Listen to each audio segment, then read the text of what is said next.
శ్రీశైల శిఖరాన సిరిగల్ల దేవుడ గంగ గౌరీ లోలుడా ప్రాణనాథుడ సృష్టిని ఆడించే ఓ దేవదేవుడా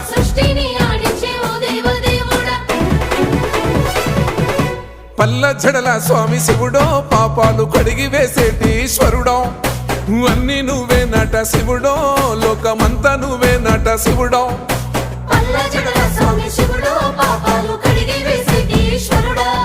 మంగళవారం రోజున మీకు దగ్గరలో ఉన్న శివాలయానికి వెళ్ళి 9 ప్రదక్షిణాలు భక్తితో చేయండి. ఆ ప్రదక్షిణాలు చేస్తూ ఈ మంత్రాన్ని చెప్పుకుంటే మీ అప్పుల బాధ తీరుతుంది. ఓం రుణముక్తేశ్వర మహాదేవాయ నమః.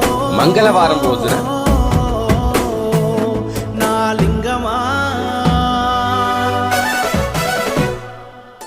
ఎందెందు చూసైనా అందందు నువ్వట అండపిండ బ్రహ్మాండమే నీదట ఆది అంతాలకు